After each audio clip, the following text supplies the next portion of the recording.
श्री महालक्ष्मी व्रत कथा. गुरुवारची मार्गशीर्ष व्रत कथा. श्री लक्ष्मीची कृपा आपल्यावर व्हावी, तिने आपल्या घरात सतत वास करावा, पैसा, शांती, समाधान घरात नांदावे म्हणून श्री महालक्ष्मीचे व्रत करतात. हे व्रत केल्याने मनातल्या सर्व इच्छा पूर्ण होतात. श्री महालक्ष्मीची अनेक नावे, अनेक रूपे आहेत. पार्वती, सिंधू कन्या, महालक्ष्मी, लक्ष्मी, राजलक्ष्मी, गृहलक्ष्मी, सावित्री, राधिका, रासेश्वरी, चंद्रा, गिरिजा, पद्मा, मालती, सुशीला अशा विविध नावांनी महालक्ष्मी ओळखली जाते. अशा या सर्वांभोवती असलेल्या श्री महालक्ष्मीची ध्यानी घ्यावी, अशी ही कहाणी आहे. द्वापार युगातली आपल्या भारतातील सौराष्ट्र देशात घडलेली. तेथे एक राजा राज्य करीत होता. त्याचे नाव होते भद्रश्रवा.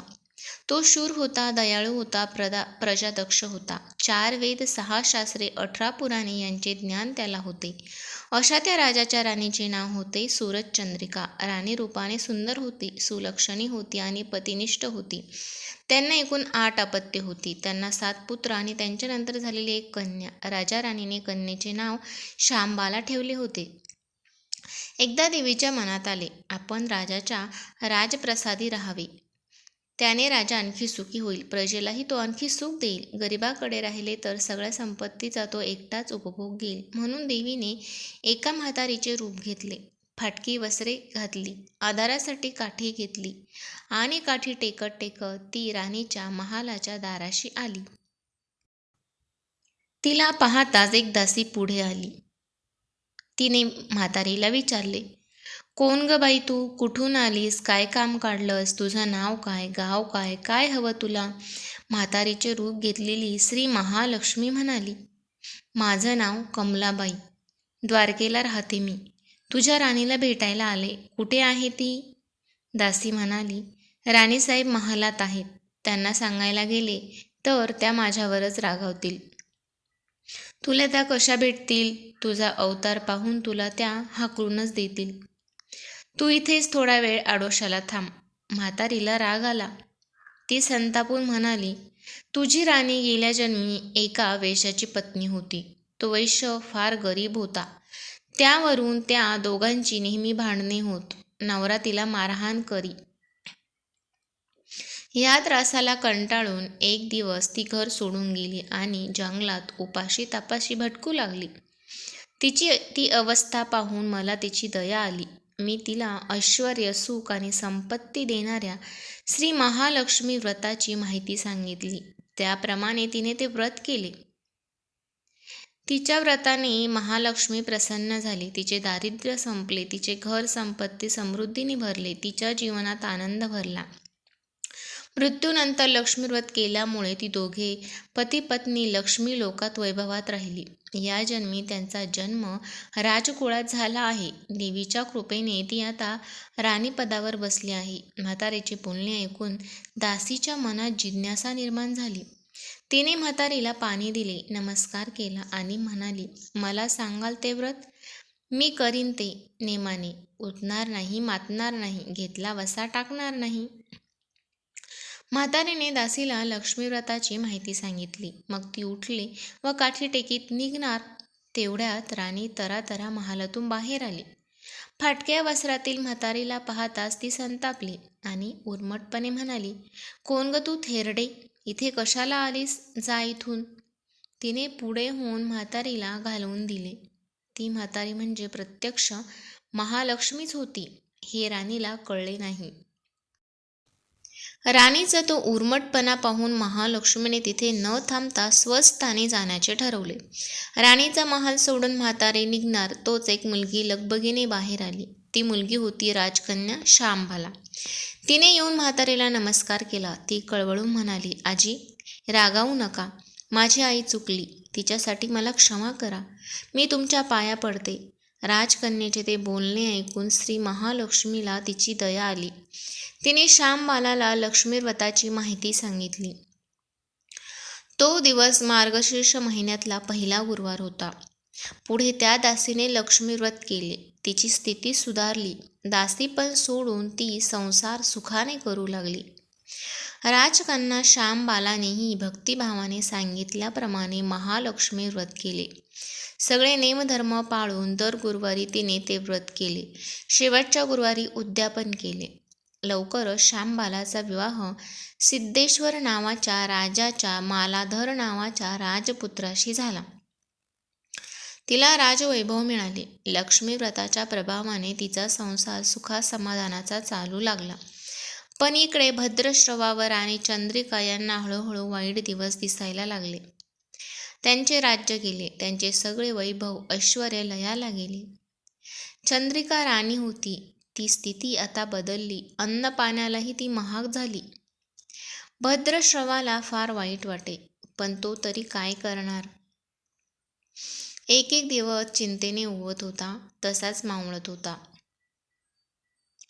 एक दिवस भद्रश्रवाला वाटले मुलीकडे जावे, तिला पाहावे आणि 4-8 दिवस तिच्याकडे राहावे. त्याप्रमाणे तो जावयाच्या राज्यात आला. चालून चालून तो खूप दमला होता, म्हणून थोडा वेळ विश्रांती घेण्यासाठी तो एका नदीच्या काठी बसला. राणीची दासी नदीवर येत होती. तिने भद्रश्रवाला ओळखले. दासी धावत महालात गेली. राजाला बातमी सांगितली. श्यामबालालाही ते समजले. श्यामबाला आणि मालाधराने रथ पाठवून भद्रश्रवाला मोठ्या मानसन्मानाने राजवाड्यात आणले आणि त्याचा आदर सत्कार केला. काही दिवस जावयाचा आणि मुलीचा पाहुणचार घेत भद्रश्रवा राजवाड्यात राहिला. आता परत जायचे विचार त्याच्या मनात घोळू लागले. जावयाला त्याने तसे सांगितले. जावयाने संमती दिली. भद्रश्रवा परत जायला निघाला तेव्हा श्यामबालाने 1 हंडा भरून धन पित्याला दिले. तो हंडा घेऊन भद्रश्रवा घरी आला. मुलीने धनाने भरलेला हंडा दिला आहे हे ऐकून सूरजचंद्रिकेचा आनंद गगनात मावेना. घाईघाईने तिने हंड्यावरचे झाकण काढले. आत पाहते तर काय, हंड्यात धन नव्हतेच, होते फक्त कोळसे.